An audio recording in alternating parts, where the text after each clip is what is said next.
Hey guys, Halo Reviewer here. Today I'll be doing a review on the DC Multiverse McFarlane Arkham Asylum Killer Croc action figure. And I just gotta say, this is my first Killer Croc that I've ever owned in the DC collections.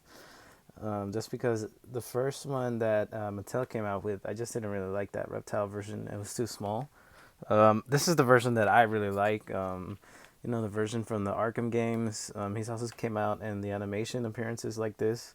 Um, yeah, and I really like this version. I would wish he'd be a little bit taller, because in the game he like towered over every human being, and I'll show you here that he's not that much bigger than the regular figure. Whoops, sorry about that. Here he is next to like Kyle Rayner. See, he's not that much bigger, but he's definitely a deluxe figure. But yeah, let me get into the review. So here I got Bane from the Last Night wave. I can't wait till that deluxe figure drops though. Once I get him, I'll put out a review of him for sure. But here he is next to him, Killer Croc. He's slightly bigger, but once I show off the other deluxe figures, you'll see that he's not that much bigger than these other ones. And here we have Killer Croc right next to Clayface, the deluxe figure that was released. So what I do want to say is that I wish this guy's mouth would open like Clayface's right here. You know how it opens and shuts? Instead, he's stuck in this sort of neutral pose with his teeth like that out, which it would be much cooler if it opened, but just little things here. It's really not that much of a problem in my opinion. And here we got Killer Croc next to Man-Bat. Man-Bat is actually a lot more heavy than the Killer Croc figure, but yeah, Killer Croc is slightly taller than him, so he's been taller than most of these deluxe figures. I'll get in Swamp Thing just to do a little size comparison there. And here he is next to Swamp Thing, who is definitely much more taller than Killer Croc. As you can see, the height differences right there, which, I wish Croc was more in this size, just because these McFarlane figures are very tall.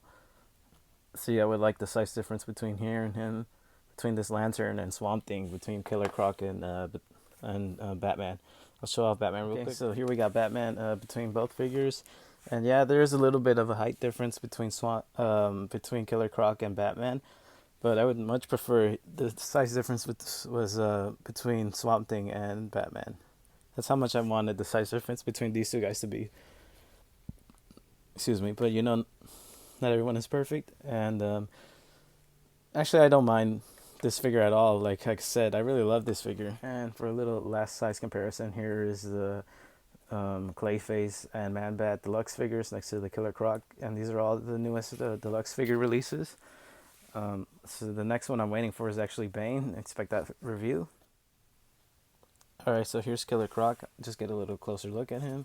Get a look at the sculpt, which is super amazing. The sculpts on these figures are always superb.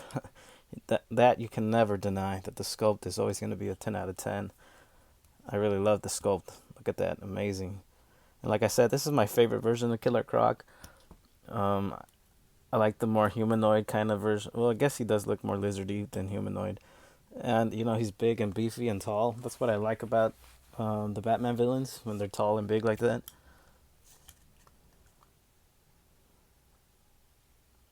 Has some lizard feet right there. Only came with one fisted hand and one open hand like that. So you can grasp the figure on the other hand and act like you're punching him with this left hand on the right hand, and hold him on his left hand. And he's got this little shock collar on him, where he breaks escape loose. That thing is pretty much useless. Even when I saw it in the game, I was like, man, that thing looks useless on him. Let me get into the articulation. Right, so here's the articulation on Killer Croc. Try to get that butterfly joint. It's actually pretty good on him. He can go that yay high through that T-pose. Pretty good. This is actually a very articulated deluxe figure, in my opinion. Double hinge knees, of course. Toe pivot, always there. He has these like weird cuts on his jeans right here, or whatever he's wearing, his prison suit, and those this collars right here. So that kind of hinders his ankle, but he can still move it around a bit. If I can show that off, it can go 360 definitely, but up and down, a little side to side, it'll be a little bit rougher. Could be that the joints are just very tight on this figure. I just got him as well. Head goes 360. diaphragm, upper body articulation actually. It can go 360 if you like it, and then also has this mid arc cut right here before the underpants. Let's see if you can go back. You go backwards about that, yay. I don't know why you would want him in that pose, but yeah, he can do that if you would like. So yeah, that's it for the review, guys. Please let me know how you feel on this action figure. You liking the new Arkham line that he just announced? How do you feel about the mega fakes? And yeah, have a good one.